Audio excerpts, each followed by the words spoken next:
This video is sponsored by Ridge and their 10-year anniversary sale. For a very limited time only, get up to 40% off your purchase when you click the link below. That is the biggest discount I've ever seen Ridge offer, so if you've ever thought about upgrading your wallet, now is the time. Gamers! Haha, yes, very funny, Todd. Way to wait until the exact second before I upload my weekly news show before you announce a release date for Starfield.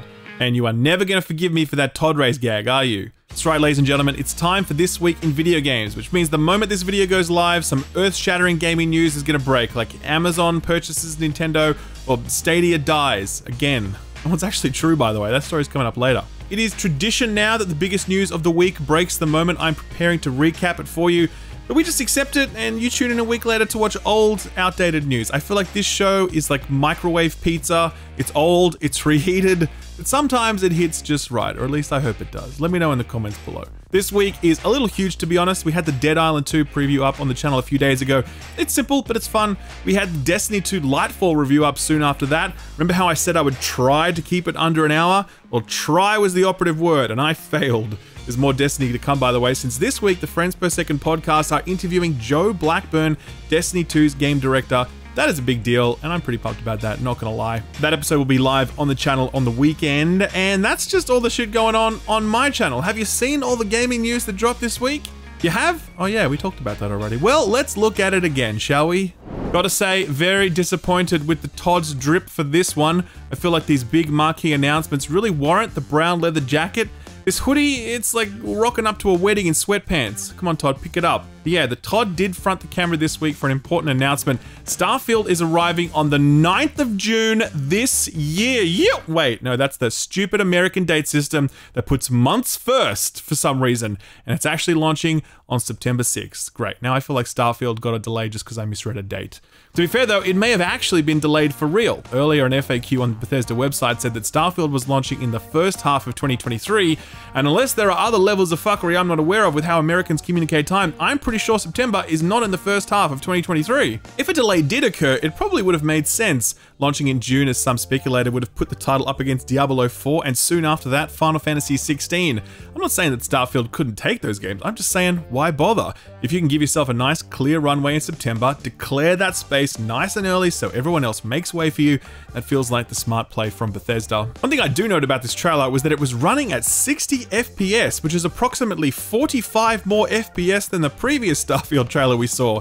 That was definitely one of the big complaints coming out of that initial gameplay reveal, so if Bethesda have managed to fix that and deliver a 60 FPS title at launch, well, hey, I mean, there's a first time for everything, right? We'll likely get confirmation on this on June 11th, which is when the Todd will be hosting a Starfield showcase. That's the same day that Xbox is likely to host its own E3 adjacent showcase. So you have to imagine that Phil does his thing and then he hands over to Todd to bring it home. A lot of pressure on the Todd. I'd hate to be in his shoes or his leather jacket, but this is certainly a make or break moment for him, and I know most people are pulling for him and his team to succeed. From a big time release date announcement to a big time delay, it looks as though the Suicide Squad is getting some more time in the oven, and after some 8 years in development, you gotta wonder if this thing is well and truly cooked at this point.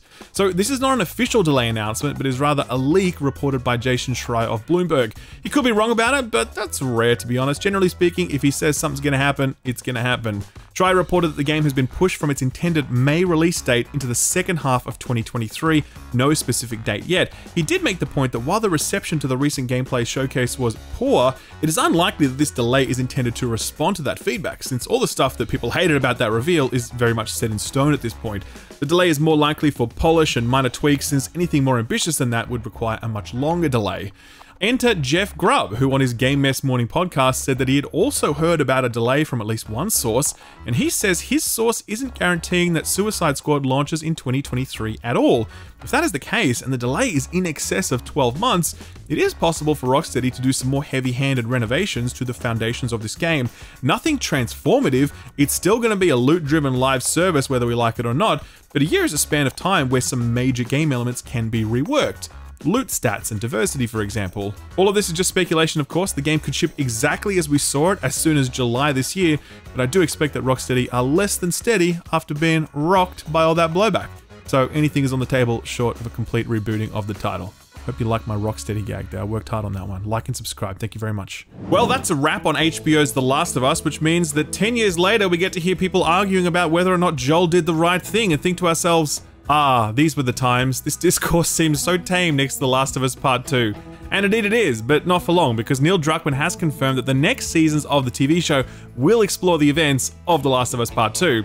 I say seasons plural because Druckmann and showrunner Craig Mazin have confirmed that the events of the second game will be spread out over multiple TV seasons. When asked by GQ how many seasons it will be, Mazin responded, quote, "You have noted correctly that we will not say how many, but more than one is factually correct," end quote. This is welcome news since Part 2 is a much bigger game than the first, approximately 25 hours to Part 1's 15, and it's also messier. Its dual protagonist structure and more complex themes pulls it in lots of directions at once, and trying to thunder through all of that in 8 to 10 episodes of television would have been a bit of a disaster.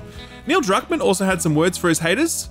Get fucked. No, I'm joking, he didn't say that, but when asked by GQ if Druckmann was at all deterred by the fan backlash to the events of the second game, such that he might change them in the TV series, Druckmann did not back down, quote, "I don't care. How they react is how they react. That is completely outside of our control. So how do we make the best TV show version of that story? That's the problem that we wrestle with every day," end quote. Mazin then added, quote, "To the extent that the storylines move people to rage, confusion, or disappointment or anger, well that, I suppose, is preferable to the worst possible outcome, which is indifference," end quote. Can't really argue with that. Anyway, expect The Last of Us Season 2 and its accompanying discourse to arrive at some point in 2024, most likely. Speaking of Naughty Dog, it might interest you to learn that Naughty Dog have already decided on what they're making next. Speaking with Kinda Funny, Druckmann said, quote, "I know fans really want Last of Us Part 3. I hear about it all the time, and all I can say is that, look, we're already on to our next project, so the decision has already been made. I can't say what it is, but that's the process we went through, and there was a lot of consideration of different things, and we picked the thing we're most excited for," end quote. This is just a guess, but that does not sound like they are working on The Last of Us Part 3, right? Like, if you're gonna give someone the good news they want to hear, you don't start by saying, "Look, all I can say is..." Personally, I'm holding out hope for a Jak and Daxter revival, but I think that is very unlikely. Speaking of sequels, IO Interactive, makers of the Hitman games, have said that Agent 47 is officially on ice until their work with the James Bond game is done. Speaking to Eurogamer, a studio representative said, quote, "Right now, a major new Hitman game? That's a little bit on hiatus as we're building another Agent fantasy that's also taking up a lot of our time. We'll obviously come back to our beloved Agent 47. He's still very much the heart of this company," end quote. That's understandable on many levels, but also a little easier to stomach because Hitman World of Assassination's freelancer roguelike update is meant to be an absolute banger, giving Hitman fans a highly varied remixing of the formula that they can return to for years to come while they wait for 47's next outing. It's nice to see IO thriving after facing some real challenges in the past, and if you'd like to learn more about that, then I really recommend the entire Eurogamer article since it's a fascinating look into the highs and lows of not only Hitman, but the studio that made it. I'll leave a link to that below the like button. Alright, some very bad news now for GSC, the Ukrainian-based developer currently working to deliver Stalker 2 while working in an actual war zone. Their story is truly remarkable, and it's been inspiring to see not only their determination, but the degree to which everyone has rallied behind them. That support was on display this week when GSC announced that they had been the victim of a hack for which members of a Russian social network claimed responsibility. Apparently, they're upset that the game isn't being localized into their language or released in Russia at all, and they're demanding a localization and an apology from GSC, threatening to release a huge trove of concept art, storyboards, and other spoilery information about the game ahead of the launch if GSC don't comply. Well, GSC weren't exactly in a complying mood when they wrote on Twitter, quote, "We are a Ukrainian company, and like most Ukrainians, we have experienced many things that are much more terrifying. Destroyed houses, ruined lives, and the death of our loved ones. Attempts to blackmail or intimidate us are completely futile," end quote. I think we can file that response under no thank you and go fuck yourself. GSC went on to ask people that if materials are leaked, they're not distributed or amplified by reposting them or whatever, a more than fair request in most circumstances, but particularly here. I suspect this leak will have very minimal impact on people's excitement for the game and the support of the studio, and I for one wish them all the best. Here's a weird story. A few weeks back, I profiled Bleak Faith Forsaken, a Souls-like being made by a team of 3 people that's turning quite a few heads for its evocative presentation. The team landed itself in some hot water this week when it was revealed that they had apparently stolen animations from Elden Ring, copying and pasting them into their game. The internet went a little wild, dragging the team, but as soon as I heard this story, I was like, that doesn't quite sound right. Like, if you're gonna steal animations from any game, why would you steal animations from the biggest game of last year? You think no one's gonna notice? It just didn't quite make sense that these guys would do that. Sure enough, the developers eventually responded, clarifying that they had purchased those animations as part of an animation pack available on the Epic Games Store. That isn't lazy shortcut development or anything nefarious, by the way. Indie developers will often utilize store-bought assets and animations because they can't do everything themselves. That's why these sorts of storefronts exist in the first place, to empower indie game makers. These developers confirmed that the animations would be removed from the game, and interestingly enough, the asset pack has been removed from the Epic Store as well, so all's well that ends well, I guess. Speaking of Epic, they just provided a big update on the current state of their storefront. They issued a 2022 year-in review iconograph, revealing that they have some 68 million monthly active users accessing the Epic launcher and generating $355 million in third-party game sales revenue, so not V-Bucks. They gave away nearly 100 free games last year, which you would know if you're a regular watcher of this show, with over 700 million free games claimed in a single year. That is huge. And Epic did confirm that the free games program will continue through all of 2023 at least. You can absolutely expect more exclusives to hit the EGS, as they will remain a pillar of their strategy going forward. And Epic have also said we can expect to see performance improvements for the storefront to make it snappier to use. That's one of my biggest problems with the Epic Store. I actually don't have a problem with the whole exclusive thing because that's life in the games industry. I just hate using the actual launcher. It feels so slow and clunky and feature incomplete and shit. I loathe to have to boot it up each week to check which free games are on there because it feels like it takes 15 minutes to respond after I click anything. Very surprising why a company with this many resources haven't bothered to invest more in the usability of their billion-dollar platform. But I don't know, I'm not a CEO, so what would I know? Anyway, bottom line, the free game faucet ain't getting turned off anytime soon, so if you keep coming back, I'll keep telling you what's on there. Hey, guess what? Stadia died. Again, for real. After the closure of the service earlier this year, there was the belief that Google would try to pivot the tech towards a B2B market, utilizing it as a sort of white label service that other companies could utilize to meet their cloud gaming needs. That was never the plan apparently, as any business-to-business functionality was dependent on the core Stadia product existing, which it no longer does. Clarification of Stadia's total demise came from Stephen TLOU of Axios, who quoted Google's Jack Buser saying, quote, "We are not offering that streaming option because it was tied to Stadia itself. So unfortunately, when we decided to not move forward with Stadia, that sort of business-to-business offering would no longer be offered as well," end quote. Seems like a real waste, given that the one thing everyone would agree on when it came to Stadia was that the technology was actually really good, and that other companies should make use of it to do cool cloud streaming shit. Much like the rest of Stadia, they can't even do the dying right. Man, that's mean. Now that Stadia is dead, I feel bad for it. Poor trillion-dollar corporation. I hope you find the strength to get through this. We're all pulling for you, Google. Stay strong. As you all know, I am a leading RoboCop influencer, so I feel it is incumbent upon me to highlight the first ever gameplay revealed for the upcoming RoboCop video game, made by the same people who made that Terminator game that most people didn't like, but Terminator fans thought it was pretty decent. Roll it, Austin.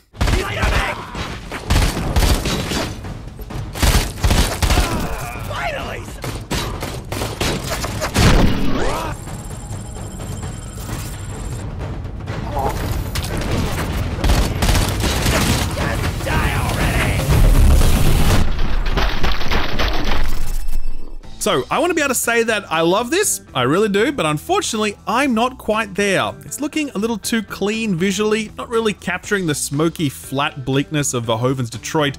Its action looks stiff, even by RoboCop standards. Its sound effects are definitely off. Peter Weller is just sounding a little out of the role at this point, and it's not funny, whereas an important part of RoboCop is its black comedy satire. So yeah, I'm keeping an open mind on this one. I definitely wish the team all the best, but I'm kind of setting my expectations at a different level after this trailer. And finally, a brief and likely final update on Forspoken. That dropped earlier in the year, meeting an icy critical reception and some merciless dunking on social media, courtesy of some of the writing. A cursory glance at Steam charts revealed that the game was absolutely nowhere near the top of the bestsellers list in the opening weekend. Never a good sign, since those charts are sorted by dollar spend, and Forspoken was a $70 US game. This week, Square Enix confirmed the poor performance of the title in an earnings report, with outgoing Square Enix president Yosuke Masuda saying, quote, "Reviews of Forspoken, which we released on January 24th, 2023, have been challenging. However, the game has also received positive feedback on its action features, including its parkour and combat capabilities. So it has yielded results that will lead to improvement of our development capabilities of other games in the future. That said, its sales have been lackluster, and while the performance of new titles with February and March release dates will be the ultimate determinant, we see considerable downside risks to our FY 2023 earnings, end quote. It's an unsurprising confirmation given that Square have already announced the shuttering of Luminous Productions, the in-house studio that had delivered Forspoken, and before that, the troubled and unfinished Final Fantasy 15. I'd say that things are looking up for Square in their future slate, including the likes of Final Fantasy 16, but Matsuda directed our attention elsewhere, concluding this section of the presentation by saying, quote, "We hope you look forward to the blockchain games we are launching in FY 24 and thereafter," end quote. Don't let the door hit you on the way out, my dude. A quick lightning round to finish off. The PS5's new OS update is live across the board, delivering a whole host of improvements and new functionalities, but most notably, Discord support. You can now use Discord to chat with your mates, an absolute godsend for anyone using crossplay in games like Fortnite, ew, or Destiny, ew. Konami has acknowledged the existence and enthusiasm for more Castlevania after the very successful launch of the crossover update in Dead Cells, so expect more Castlevania pachinko machines soon, I guess? The ESA has opened up registrations for E3 2023, promising that AAA companies will attend. And pressed to specify which companies they are, the ESA did that John Cena invisibility thing and walked away smugly. They have not been seen since. You know who won't be on the show floor? Microsoft. This was all but known before, but has now been officially confirmed by Microsoft when they stated they won't be at E3 proper, but they will be across the street at the Microsoft Theater doing their own thing. So while the ESA will be missing out on that sweet show floor fee, we certainly won't be missing out on any game announcements. Greg Street, aka Ghostcrawler, is leaving Riot due to personal family reasons. Nothing at all salacious. It's a big deal because he's the boss of Riot's in-development MMO, and before that he was a senior developer on World of Warcraft during its golden years. It's a huge loss for Riot, but everyone's wishing him well as he moves to focus more on his family life. And finally, Capcom are fixing the infamous Resident Evil 4 remake Rain. You know, the one that made the GTA Definitive Edition Rain look good? Personally, I'm kind of bummed about this since it was a cool meme, but I get it, it did look particularly terrible. So what got announced or delayed this week? Well, outside of the Starfield release date and the Suicide Squad delay, there were a number of other smaller announcements. For example, Wargroove 2. Wargroove 1 was basically Advance Wars, except in ye olde sword and cannon times. It's an indie title that did well for itself when it launched back in 2019. Well enough, it seems, to warrant a sequel, as developer Chucklefish have just announced that Wargroove 2 is on the way at some point in the future, no release date yet. V Rising is getting its first major content update in May. You may recall V Rising as the isometric vampire survival game that took the world by storm when it launched into early access last year. It combined the excellent snappy MOBA-style combat that Stunlock Studios are known for, with the deep yet accessible survival mechanics that were just as addictive here as they are in every other game, because man, chopping down trees and breaking rocks to build shit is basically crack to your average gamer brain, mine included. The update is titled Secrets of Gloomroot, and it offers a new biome to explore, new enemies to suck, as well as the ability to build multi-level structures, one of the biggest limitations of the base game now overcome, it seems. This appears to be a free update, and yeah, it's out sometime in May, no date yet. The System Shock remake has been in development for a long time, undergoing at least one soft reboot during the process to ensure it's as authentic as possible. Multiple Steam Next Fest demos later, and we are finally here at a release date. It's coming to PC on May 30th. There are console ports planned as well, but there's no specific date for those yet. There was that low-key Capcom Direct this week, which was mainly focused on hyping up Resident Evil 4 Remake, but two release date announcements did shake out of it. The first was for Monster Hunter Rise Sunbreak, which had earlier released on Switch and PC, but is still on the way for the more recently released Xbox and PlayStation ports. Sunbreak is now locked in for those consoles. It's hitting both of them on the 28th of April. And finally, and I wasn't expecting this, but Exoprimal got a release date too. It's the 14th of July, and it's confirmed to be day one on Game Pass. This is a very good move on Capcom's part, because this is a weird one. Very weird, in fact. I did actually play this during a closed beta test. It's the one where you wear an exosuit like an Anthem, except instead of fighting aliens, you're fighting dinosaurs. Just straight up T-Rexes and Triceratopses and the little ones that look like lizards walking on their back legs. I was really surprised to learn that this has a PvP component, not at all what I was expecting, since I thought this was just PvE only. And yeah, it's weird, and I can totally see why very few people will want to take a chance on this one, so Game Pass is the perfect play. Personally, I think people will be pleasantly surprised by this when they try it for themselves, because it is actually pretty damn fun, and I'd like to cover it at some point in the future. So what came out last week? Really not much. The only quick shouts we might make are for a remaster and a PSVR 2 game. The remaster is Fatal Frame Mask of the Lunar Eclipse, which is doing well for itself over on Steam, 90% very positive. But critics are a lot more lukewarm on it, with the title sitting at a fair 70 on OpenCritic. Push Square scored this a 6 out of 10, saying, quote, Mask of the Lunar Eclipse is an old-school survival horror game for better or worse. It's charming old school, and for people who grew up on a healthy diet of Resident Evil and Silent Hill back in the original PlayStation like we did, there'll be something nostalgic to the control foibles and camera issues. But there's no getting away from the fact that this is a game that feels older than it is, and the leaden pace will be off-putting to many, end quote. The PSVR title I mentioned is actually a port of a game that hit PC some time ago. It's called Before Your Eyes, and it's one that you play with your eyes. Wait, that doesn't really narrow it down. It's the one that you play by blinking your eyes. It's a narrative-led experience where you advance time and scenes by blinking. On PC, this was done with a webcam, but with the PSVR 2's inbuilt tracking technology, that handles it seamlessly. Open critic reviews are based on the PC port from back in 2021, but they do sit at a strong 83. Game Informer really liked this one, scoring it an 8.5 and saying, quote, "Before Your Eyes is much more than a neat gimmick. It offers a wonderful method of interacting with a touching and impactful story that'll stick with you long after the credits roll," end quote. And that was the week. Like I said, it really wasn't too much. So what's coming out this week? Well, good news, it is better. Some cool stuff on the way with a nice spread of genres and target age groups. Looking at you, Peppa. Kicking things off is The Wreck. It's a 3D visual novel that traces the events backwards from a fatal car crash that claimed your life, hence The Wreck. If you're at all a fan of the Life is Strange stuff, then this might be for you. It's out now on all platforms.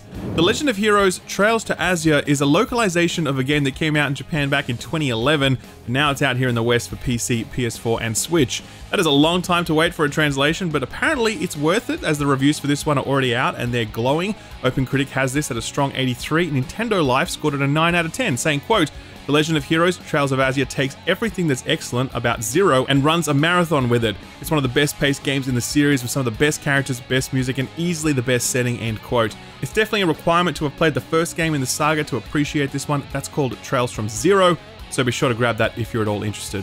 Best release of the week, in my humble opinion, is Valheim, which arrived for Xbox yesterday. And wouldn't you know it, you lucky sons of guns, it's on Game Pass. Valheim is the best survival game I've ever played, and it wasn't even finished when I played it. The sense of genuine beauty and discovery in that game is overwhelming. It truly feels as though each procedurally generated map is touched by the hand of Odin himself to be your own personal paradise. Except for the swamp sections, of course, they're straight from Hela. Valheim is still enjoyable when playing solo, but it really should be played in a group. If you can wrangle together a couple of mates, I promise you, a few planned hours will turn into 100 hours plus. It's just that good. Releasing on the 17th, exclusive to the Nintendo Switch, Bayonetta Origins Cereza and the Lost Demon is a weird-ass spin-off, let me tell you. Not weird because of anything inherent to the game, but rather because of how different it is from the source material. You control Bayonetta as a doe-eyed child, barely able to mantle over a ledge, let alone jump kick 15 meters in the air. It's not a character action game, but rather a puzzle adventure game where you control both Cereza and Cheshire simultaneously, one with each analog stick. And the control scheme is definitely tricky, especially during combat. I can tell you this because I actually reviewed the game for wellplayed.com.au. I didn't have time to do a video on it since I've been busy with other stuff, but I will tell you that this is a good video game and I liked it. It's a very bold play for Platinum to make something so different, but I think it paid off. I don't think this is an essential experience for Bayonetta fans, or anyone really, but it's a good, well-made, indie-inspired adventure title, and I had a really nice time with it. If you'd like to learn more, then I'll leave a link to my write-up below the like button. WWE 2K23 is a game about very buff people pretending to fight each other, and also in-game gambling, because it's a 2K game. I think it's out on the 17th for all platforms by the Switch, but I don't care. You know what I do care about? Peppa Pig's Worldwide Adventures. Let's go! Join Peppa and George and Mummy Pig and Daddy Pig as they fly around in the world's smallest commercial airplane, visiting locations like the Eiffel Tower and the Statue of Liberty, and some desert with a platypus on the ground, just hanging out near a shrub. That's apparently the best we have to offer here in Australia. At least it's not a snake or a spider. That would have been more predictable and more accurate, to be honest. If you're at all a fan of retro shooters and or immersive sims, then put this on your radar.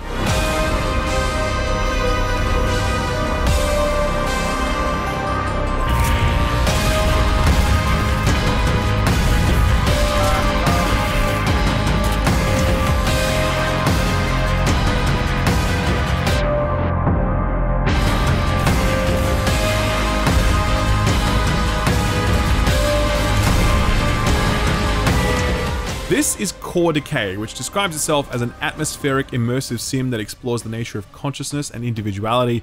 Earth is on the way out, and a group of nefarious scientists are determined to preserve humanity, even if it means abandoning the concept of humanity itself. In terms of how this plays, you'll visit a variety of facilities throughout the world, at least some of them exhibiting a brutalism reminiscent of classic Quake crossed with the Black Mesa Research Facility. It's the immersive sim elements that really interest me though, as the game's creator Ivar Hills says that he's heavily inspired by the likes of Deus Ex, Half-Life and System Shock. 3 games that are generally worth keeping in your peripheral field of view, when you are looking to create a compelling sci-fi based immersive sim experience. This one has been delayed multiple times, but is still in development. Sadly, no date, so the best thing I can recommend you do is wishlist it. That way you'll know when it drops, plus wishlisting helps out developers in a big way. I've profiled it over on my Steam Curator page, which also has links to all of the other put this on your radar stuff I've recently covered. I'll leave a link to all of that below the like button. Sort of free stuff time now, and even though we're mid-month, we still have a fair amount to talk about. Easing us in, as always, is Epic. Right now you can still get that South Pacific set point-and-click adventure game called Call of the Sea, but on the 17th you'll be able to get Warhammer 40k Gladius. This is kind of a big deal, to be honest. It's the first 4K strategy game set in the Warhammer universe, and you can totally imagine how that gameplay style fits this universe. Doesn't hurt that the game is also pretty great, sitting at 88% very positive on Steam, making it one of the highest reviewed Warhammer 40k games. Though to be fair, that is a very low bar indeed. Game Pass got an update for the month, and there's some great stuff in there. If the Dead Space remake wet your whistle and you can't wait for a 2 remake that may never come, then you can just play the original Dead Space 2, which hits Game Pass this month. Dead Space 3 is also on there, but we don't talk about that one. Civilization 6 hits the service, fantastic if you don't at all value your time and are happy to waste thousands of hours of it in bleary-eyed service to the mantra, one more turn. Guilty Gear Strive is now on Game Pass. I'm not a fighting games dude, but even I know that's good. Ni no Kuni 2 is an absolutely delightful Studio Ghibli-made RPG, and I've already mentioned Valheim. Stepping back, I gotta say that's one of the best Game Pass lineups we've seen in a hot minute. PlayStation did make one announcement for their upcoming April PS Plus lineup. Very odd for them to make an announcement that early actually, but it's a good one, so no one's complaining. Meet Your Maker is the next thing to come out of Behavior Interactive, makers of Dead by Daylight, and it's an entirely new spin on the asymmetrical multiplayer formula that is their bread and butter. This is more Mario Maker than survival horror though, as one person will be able to build massive labyrinths full of traps, while other players need to find a way up and through those labyrinths. So like PvP Mario Maker, but with blood and guts. That sounds pretty sick, and it's going to be hitting PS Plus day 1 when it launches on April 4th. Only other sort of free shout this week is that Resident Evil 4 Chainsaw demo. That was dropped during the Capcom showcase and is available right now. It's Resident Evil 4 Remake. It's awesome, so if you want to get all limbered up, ready to go for the 24th, this is your chance. Our feel-good story for the week is kind of a crossover of sort of free stuff and feel good, but also feel very, very bad. Diablo 4 is hosting a closed beta next week. You can only get in if you have pre-ordered the game, is what I would be saying if that were true, but it's not, because there is another way to get access to that beta: buying a KFC Double Down. That's right, now you can double down on the regret of playing a Blizzard product by also consuming food science's greatest abomination, a burger that replaces bread with deep fried chicken and replaces the salad with just bacon and cheese. I will note that this deal is only available in the United States, which I believe is the only nation on Earth in which the double down is still legal. It's like a controlled substance here in Australia. You can get 5 to 10 for trying to smuggle a double down across the border. But anything to avoid pre-ordering, right? For real, I would actually buy a Double Down if it meant I could play Diablo without having to pre-order, so I feel like KFC did pretty well with this one. And that, ladies and gentlemen, was the show for the week. Like I said, this is a big, big week of content. We did the Dead Island 2 preview, we did the Lightfall review, we've done the news show. We are gonna do either a review or a preview before the week is out. I can't say which yet, so stay tuned.